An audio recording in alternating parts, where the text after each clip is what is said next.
In 1997, at a private party inside Sylvester Stallone's home in Miami, Jean-Claude Van Damme did something no one in Hollywood had dared to do before.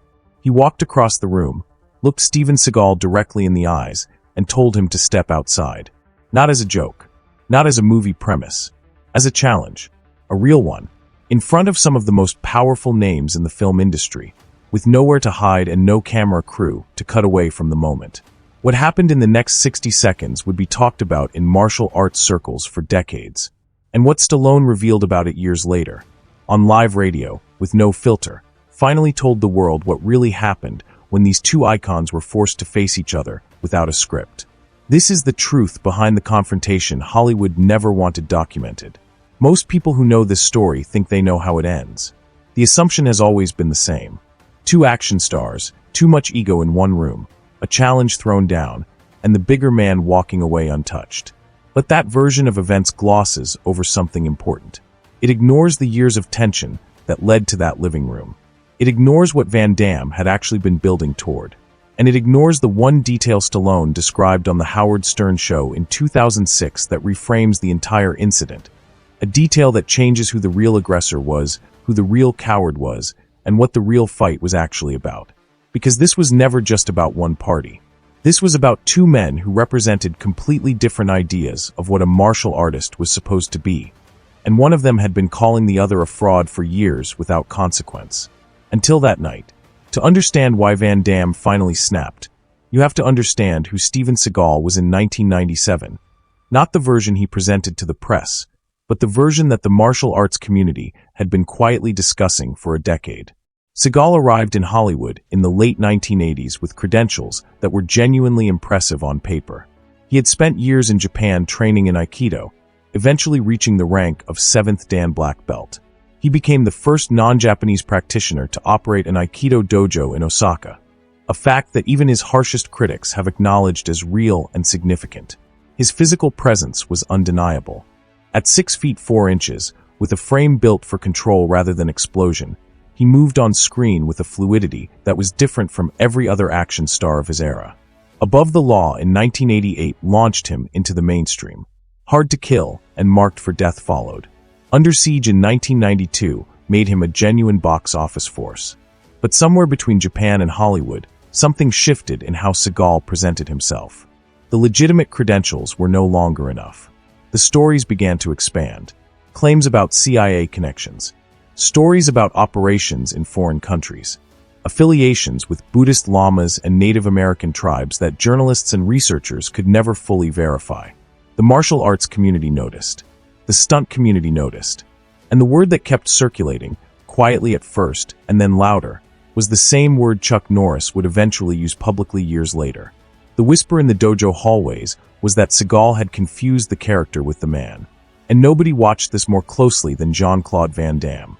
Van Damme's path to Hollywood was built on something Seagal's was not, a documented, verified competitive record. Born in 1960 in Sint Agatha-Berchem, Belgium, Van Damme began training in Shotokan karate at the age of 10 under Claude Getz. He competed seriously. He won. By his early 20s, he held a European Professional Karate Association middleweight title, a record that exists in competition logs and cannot be revised by a better publicist. He moved to the United States in 1982 with almost nothing, a one-way ticket, broken English, and an absolute belief in his own physical ability that was unlike Seagal's version of the same quality, backed by receipts. His film breakthrough came with Bloodsport in 1988, the same year Seagal debuted with Above the Law. For a moment they occupied the same space, two new action stars arriving at the same time, both with martial arts backgrounds, both competing for the same audience. But their relationship to that audience was fundamentally different. Seagal cultivated mystery. Van Damme cultivated visibility. Seagal implied unverifiable depth. Van Damme showed you exactly what he was made of and dared you to match it. The tension between these two approaches was inevitable, and Seagal did nothing to reduce it. In interviews throughout the late 1980s and into the 1990s, Seagal made a habit of dismissing Van Damme's skills. The comments were rarely direct. They were delivered with the particular condescension of someone who believes their own mythology so completely that they don't feel the need to raise their voice. Van Damme was too flashy. His kicks were for cameras, not combat. His competitive record came from tournaments, not real fights. Real Aikido, Seagal implied repeatedly, was something Van Damme had never encountered and wouldn't survive if he did. Van Damme heard every word. In a 1991 appearance on the Arsenio Hall show, Van Damme responded publicly for the first time, mocking Seagal's signature ponytail and suggesting his Aikido throws would fail against anyone who had actually been hit by a real fighter. The audience laughed, but Van Damme wasn't laughing. He was drawing a line, and Seagal, characteristically, didn't step across it.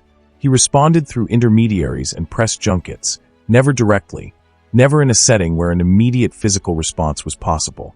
That pattern, Seagal provoking, Van Damme responding, Seagal retreating to the safety of implication, continued for 6 years. And then came the party. Sylvester Stallone's home in Miami in 1997 was not a casual gathering. This was the kind of event where the guest list itself was a statement. Action cinema royalty. Producers with 9-figure budgets. Directors who had shaped the genre.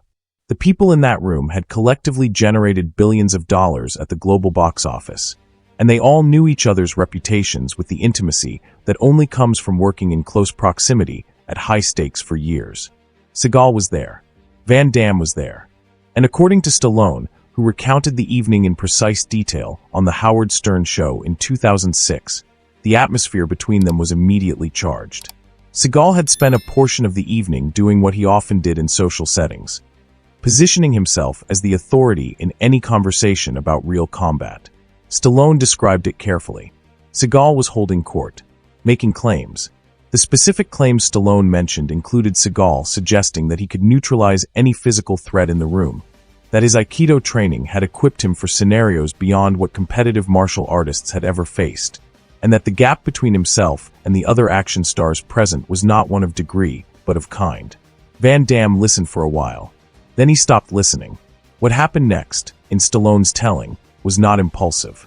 It was deliberate. Van Damme crossed the room. He positioned himself directly in front of Seagal, close enough that there was no ambiguity about who he was addressing or what he meant. And he issued the challenge plainly. Step outside. Right now. Stop talking about what you would do and show me. The room went quiet. This is the moment that every person who tells this story focuses on. The challenge itself, the confrontation, the sheer audacity of Van Damme forcing the issue in a room full of witnesses. And it is a remarkable moment. But it is not the most revealing moment of that night. The most revealing moment came immediately after. Steven Seagal, the man who had spent nearly a decade implying he was the most dangerous person in any room he entered, did not step outside. He left the party. Not after an argument. Not after a negotiation. Not after extracting some concession that allowed him to save face. He simply picked up his jacket and walked out of Sylvester Stallone's home, leaving behind a room full of witnesses and a challenge that hung in the air unanswered like a question nobody wanted to ask again. Stallone's description of the moment was not angry or triumphant. It was almost clinical. He said Van Damme would have wiped the floor with him. Not because of Van Damme's technique necessarily, but because of conditioning. Because Van Damme was in extraordinary physical shape at that time, lean, fast, and carrying the focused energy of someone who had been waiting years for exactly this moment. And Seagal, Stallone suggested, understood that calculus the moment the challenge became real. That is the thing about Aikido as a philosophy and as a practical system. It is built on reading an opponent's energy and responding to what is actually there, not what you wish were there. In the dojo, with willing partners, that philosophy produces extraordinary demonstrations of technique. In Stallone's living room, facing Jean-Claude Van Damme at his physical peak, that philosophy apparently told Seagal something he hadn't told anyone else in that room. And he acted on it by leaving. Van Damme's reaction, according to those present, was not celebration. He didn't pump his fist. He didn't address the crowd. He stood in the middle of the room for a moment, watching the door close, and then went back to his drink. Because the point had never been to fight. The point had been to make Seagal face the gap between the claim and the reality. And the departure had done that more completely than any physical exchange could have. When a man talks about his ability to handle any threat, and then quietly exits a private party rather than face one specific man from Belgium, the argument is over. No punch required. The story circulated through Hollywood for years as exactly the kind of thing that circulates through Hollywood, Whispered, embellished, disputed, and never quite confirmed. Seagal's camp said nothing official. Van Damme mentioned it obliquely in a few interviews without ever naming names directly. And the party guests, bound by the unwritten code of people who value their continued access to that level of social circle, mostly stayed quiet. Then Stallone went on the Howard Stern show. What made Stallone's account different from the rumor version was its specificity and its tone. He wasn't trying to embarrass Seagal. He recounted it the way someone describes a moment they witnessed that genuinely surprised them, with a kind of bemused clarity, as if he was still processing what it revealed about a man he had known for years. He confirmed the challenge. He confirmed the departure. And he added the assessment about Van Damme's physical condition that gave the story its most uncomfortable edge, because it suggested that Seagal hadn't just been intimidated. He had made a rational calculation, looked at Jean-Claude Van Damme standing 6 feet away asking him to step outside, and decided that the mathematics did not work in his favor. That is a very different thing from courage. And for a man whose entire public persona rested on the projection of physical invincibility, it was a calculation that cost him something he could never fully recover. In the years that followed, the dynamic between these two men shifted in ways that were subtle but permanent. Van Damme continued to mention Seagal in interviews, sometimes with humor, sometimes with open frustration, but always with the quiet authority of a man who had forced a confrontation and watched the other person walk away from it. Seagal, for his part, became noticeably more selective about which rivals he chose to publicly disparage. The era of holding court at parties and implying that no one in the room could touch him, that era had a clear endpoint. The martial arts community, which had been skeptical of Seagal's more extravagant claims for years, took the story seriously precisely because of its source. Stallone had no obvious motivation to fabricate or exaggerate. He wasn't a rival. He wasn't someone trying to build his own reputation at Seagal's expense. He was a witness describing what he saw, and the detail he kept returning to, that Van Damme would have wiped the floor with him, carried the weight of someone who understood physical combat well enough to make that assessment and believed it enough to say it publicly. For practitioners of Aikido specifically, the incident created a complicated conversation.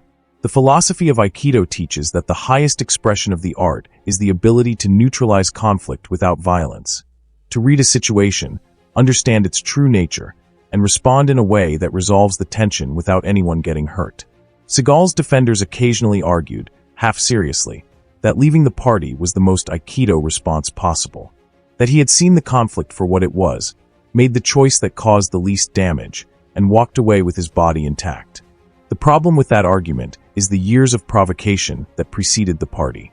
A man who genuinely embodied Aikido philosophy would not have spent a decade publicly dismissing a colleague's skills and implying his own superiority. The philosophy and the behavior were not consistent. And when the moment came that required the behavior to match the philosophy, the behavior won. The philosophy was quietly folded up and taken home with the jacket. What the 1997 party revealed, and what Stallone's account confirmed, was not that Steven Seagal was a coward in any simple sense. It was something more interesting than that. It was that the gap between performance and reality, when it finally gets called directly, tends to close very fast. Seagal had built a version of himself that worked perfectly in every context where it couldn't be directly tested. Interviews. Movie sets where choreography determined every outcome. Social settings where no one would actually force the issue. He had spent years carefully managing the distance between the claim and the test. Jean-Claude Van Damme, in the middle of Sylvester Stallone's living room, simply closed that distance. And the man on the other side of it made a decision that told the truth about everything the interviews and the movie credits and the dojo stories had carefully obscured. There is a concept in traditional martial arts, present across styles from Aikido to karate to judo, about the difference between authority and presence. Authority is what you claim. It can be manufactured, managed, and maintained as long as no one forces a direct test. Presence is what you carry into a room regardless of what anyone says about you. Van Damme walked into that room in 1997 with presence. Seagal walked out of it with authority intact on paper and something far more important gone. The most powerful move of the entire confrontation belonged to the man who said one sentence and stood still, not the man who had been talking for a decade. So here is what this story actually comes down to, beneath the Hollywood gossip and the Stern Show retelling and the years of martial arts forum debate. It comes down to a question that has no comfortable answer. Do you think Steven Seagal left that party because he genuinely believed walking away was the right thing to do? Or because for the first time in years, someone made the gap between the story and the man impossible to ignore?